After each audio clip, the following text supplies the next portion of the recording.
एक ऐसा मील है जो कि दुनिया भर में सबसे ज़्यादा हार्ट अटैक्स और स्ट्रोक्स के लिए जिम्मेदार है। और हैरानी की बात यह है कि दुनिया भर में 84% लोग इसे लगभग रोज़ाना खाते हैं। ये मील हमें और हमारी आने वाली जनरेशन्स को मोटा, बीमार और बहुत ज़्यादा एडिक्टेड तो बना ही रहा है, साथ ही साथ हमारी सेहत पे भी बड़ा बुरा असर डाल रहा है।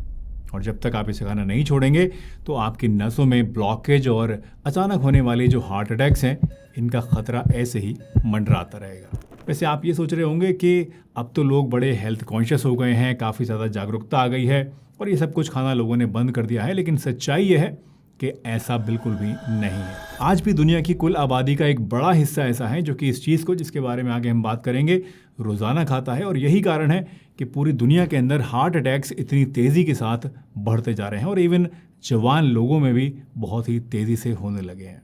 दोस्तों, मैं भी एक वक्त पर इस ट्रैप में फंस चुका हूँ। मैं ट्रैवल बहुत ज़्यादा करता हूँ, तो जब भी मैं होटल्स में रहता था तो रोज़ सुबह वही मील मुझे खाने को मिलता था और मुझे लगता था कि एकदम हेल्दी खाना ये है और इससे कोई दिक्कत नहीं होगी। लेकिन कुछ सालों के बाद जब मैंने अपने टेस्ट करवाए तो मेरी आर्टरीज़ में मुझे प्लैक दिखाई दिया। तब मुझे ये बात समझ में आई कि जिस चीज़ को मैं हेल्दी सोचता था, असल में वही मेरी सेहत को अंदर अंदर ख़राब कर रही थी। चलिए, इस डेडली फूड के बारे में जानने से पहले एक बहुत ही इंपॉर्टेंट बात समझ लेते हैं कि जो क्लॉग्ड आर्टरीज़ होती हैं, इसका असल में मतलब क्या है। सोचिए, आपकी आर्टरीज़ एक ट्यूब की तरह है, एक रबड़ के पाइप की तरह है।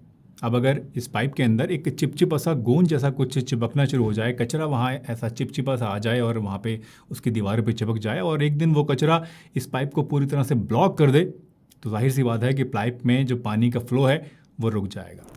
बिल्कुल यही होता है जब हमें हार्ट अटैक होता है या फिर स्ट्रोक होता है।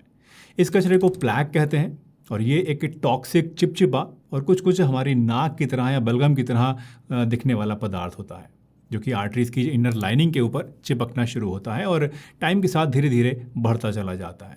और कभी कभी ये जो प्लैक है ये रप्चर भी हो जाता है और एक क्लॉट की शक्ल ले लेता है।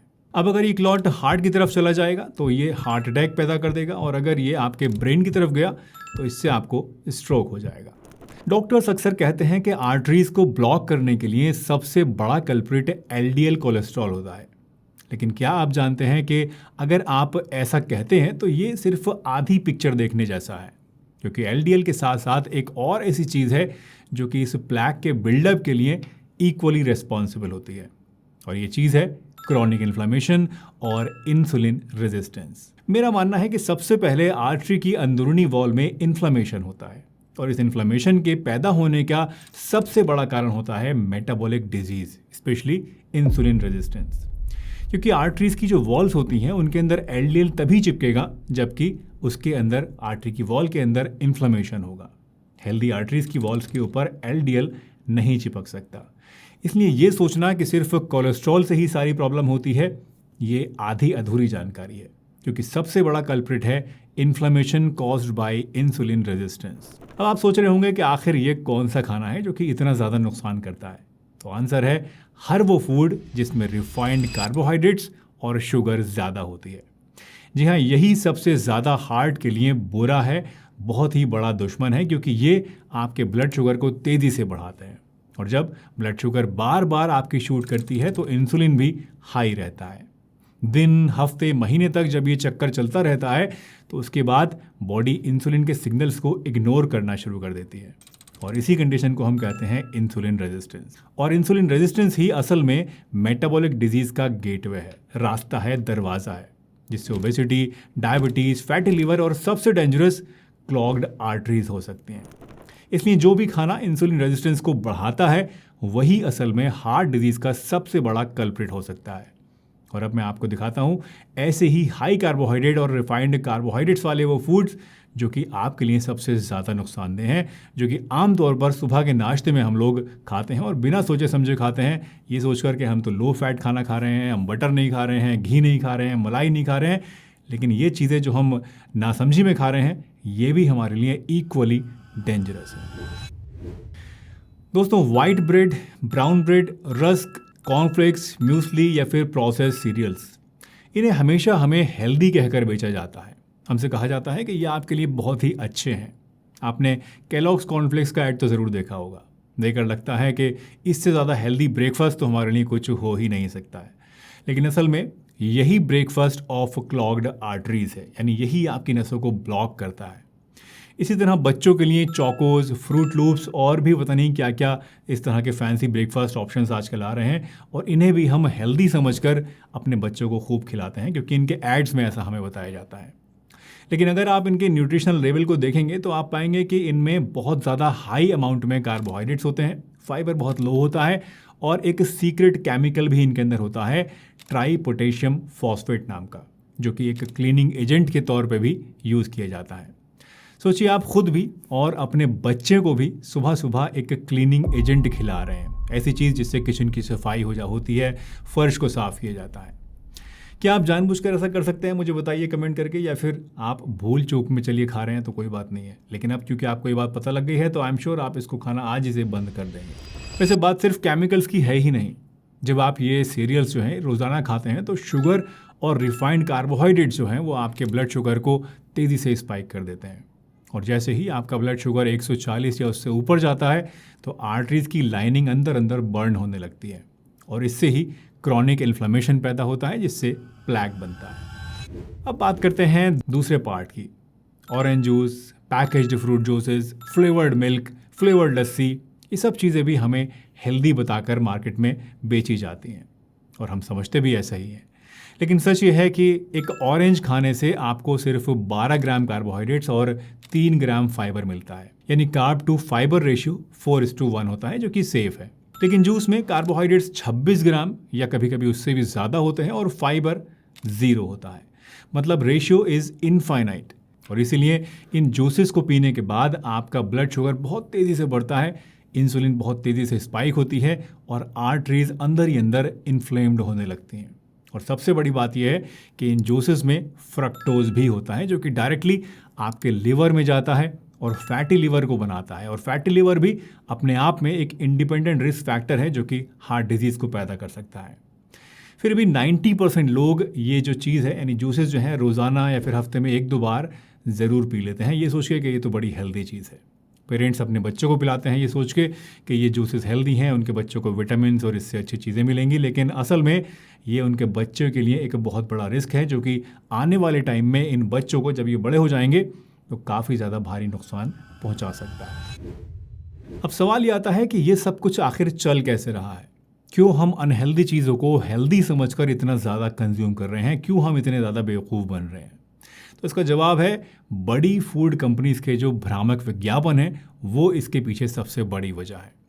सीरियल्स, पैकेज्ड जूसेस, बिस्किट्स और शुगरी ड्रिंक्स बनाने वाली जो कंपनीज हैं, करोड़ों रुपए की बड़ी बड़ी कंपनीज हैं, ये बड़े ही स्मार्ट तरीके से अपने एड्स के ज़रिए हमें ये यकीन दिला देती हैं कि उनका प्रोडक्ट सेफ़ है और आपके लिए बहुत हेल्दी है।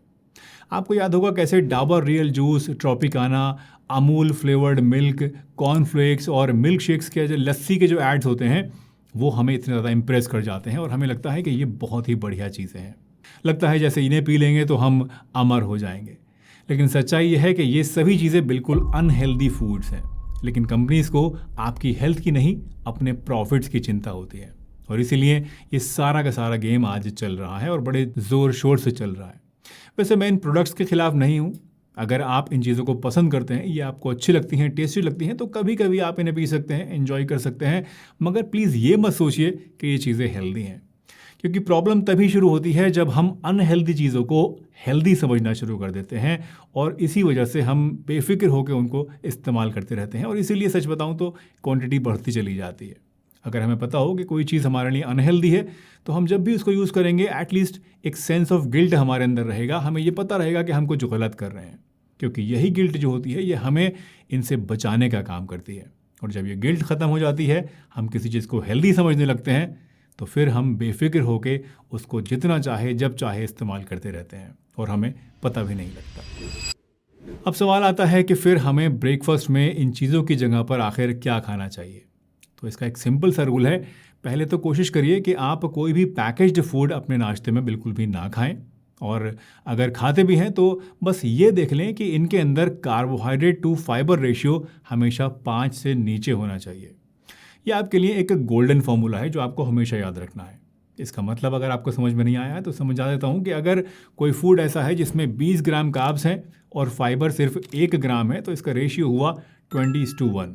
ये डेंजरस है। अगर गुड फूड की बात करें तो किसी चीज़ में अगर 20 ग्राम कार्ब्स हैं और साथ में 5 ग्राम फाइबर भी है तो रेशियो हुआ 4:1। तो ये आपके लिए सेफ है। यानी कार्ब टू फाइबर रेशियो जो है वो 5:1 से कम होना चाहिए, तभी ये आपके लिए सेफ रहेगा। इस एक फॉर्मूले को समझकर आप खुद ये डिसाइड कर सकते हैं कि आपके लिए क्या चीज़ सेफ है और क्या नहीं, आपको क्या खाना है और क्या अवॉइड करना है। इसके अलावा आप दूसरे ब्रेकफास्ट ऑप्शंस चुन सकते हैं, जैसे कि अंडा और पनीर भुर्जी, जो कि प्रोटीन रिच भी है और लो कार्ब भी होता है।